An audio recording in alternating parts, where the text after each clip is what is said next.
अस्सलाम वालेकुम, मैं हूं Junaid Chaudhary. Property TV platform से आपके साथ एक और वीडियो में। आज का जो हमारा टॉपिक है कि आया 2024 इलेक्शन के बाद रियल स्टेट की मार्केट में बेहतरी आएगी या ऐसे ही रहेगा।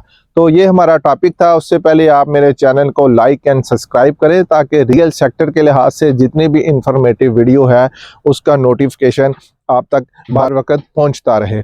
तो बात करते हैं इसकी एनालिसिस की तरफ। तो किसी भी जो इम्तिहान है या किसी भी बिजनेस का जो आप एनालिसिस करते हैं तो उसका लास्ट टाइम जो रिज़ल्ट आया होता है उसके साथ आप कंपैरिजन करते हैं कि पिछले रिज़ल्ट में कौन सी खूबियाँ थी और कौन सी खामियां थी। उसके साथ आप एनालिसिस करके जो आने वाला वक्त है उसके साथ आप इसका कंपैरिजन करते हैं। तो 2018 का जो इलेक्शन था उसमें रियल स्टेट पे बहुत सी तब्दीलियां देखने को मिली। उसमें जो हमारा पाकिस्तानी ओवरसीज़ क्लाइंट था जो जिसने किसी भी मद में जो सरमाया कमाया तो उसने सबसे ज़्यादा जो इन्वेस्टमेंट की वो रियल सेक्टर में की। उनकी कोशिश थी कि जो भी पैसा कमाते हैं वो सबसे पहले उनकी ख्वाहिश थी कि वो प्लाट ले ले। ना किसी बंदे ने गाड़ी ली, ना किसी बंदे ने कुछ और किसी सेक्टर में या किसी और बिजनेस में इन्वेस्टमेंट की। उन्होंने रियल सेक्टर में की कि उसकी सबसे वजह ये, उसकी जो सबसे बड़ी वजह ये थी कि कोई भी आप जब कारोबार करते हैं तो उसको सबसे पहले आप उसका एक्सपीरियंस लेते हैं।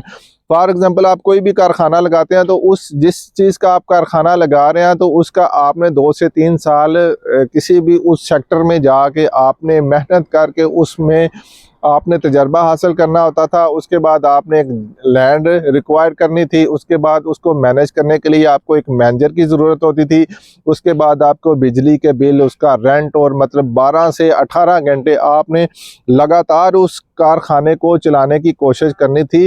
मार्केट के जो भी सियाको सबात को वो जो उसमें जो आने वाली हर्डन थी वो सारी आपको फेस करने के बाद देन आपको फिर कोई प्रॉफिट होती थी। तो लोगों ने पिछले 2018 में हमने ये देखा कि लोग इस सारी झंझट से बचने के लिए उन्होंने एक जो उनका जो ट्रस्टेबल कंसल्टेंट था उसके थ्रू उसने रियल सेक्टर में अपनी इन्वेस्टमेंट कर दी। मतलब उसके सराउंडिंग के अंदर जितनी भी सोसाइटी थी, जो भी जो उसको उसके आसपास रहती थी जिसका कोई नाम था, उसने उसमें इन्वेस्टमेंट की और 2 से 3 साल के बाद उसने मैक्सिमम गेन हासिल किया। दूसरी बात है कि जब भी कोई आप नई हुकूमत आती है, कोई स्टेबिलिटी आ जाती है, चाहे उसमें कोई सी भी हुकूमत आ जाए, कोई सी भी पार्टी आ जाए, तो लोगों का जो इंटरेस्ट है, जो इंटरनेशनल है, जो लोग ओवरसीज़ हमारे मतलब यानी कि आउट ऑफ कंट्री काम कर रहे हैं, तो उनको भी पता होता है कि ये जो हुकूमत है वो 5 साल के लिए स्टेबल है। तो जो नेक्स्ट हुकूमत आती है उसकी कोशिश होती है कि वो इसमें रिलीफ दे ताकि सेल परचेज इसकी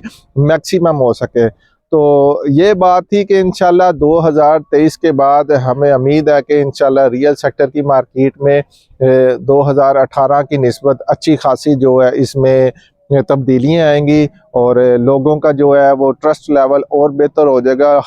हर बंदे की कोशिश होगी कि वो इसके अंदर इन्वेस्टमेंट कर सके। तो एक और फैक्टर की बात करता हूं कि ब्रांड की निस्बत और लोकल सोसाइटी के अंदर इन्वेस्टमेंट करने के कौन से खूबी है और कौन सी खामी है।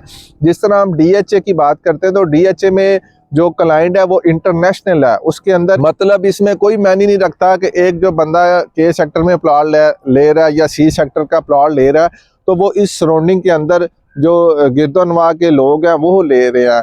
इसमें ये कोई चीज़ नहीं है, इसमें इंटरनेशनल सेलिंग हो रही है और इंटरनेशनल परचेजिंग हो रही है। आपका जो प्लाट है वो एक चेक की मानिद होता है जो तकरीबन 7 से 8 दिन के अंदर कैश हो जाता है। और इसके बरक्स अगर आप किसी लोकल सोसाइटी में या जस्ट लाइक इकबाल टाउन या जो आपके जो सराउंडिंग आप जिस एरिए में हो उसके सराउंडिंग के अंदर आप कोई चीज़ परचेज़ कर लेते हो तो वो जो आपका प्लाट है या आपका जो मकान है वो आपका महल्लेदार या आपके साथ वाले कोई रिलेटिव या कोई और लोग वही परचेज़ कर सकते हैं। अदरवाइज उसको बेचने के लिए हमें 2 से ढाई माह भी लग सकते हैं।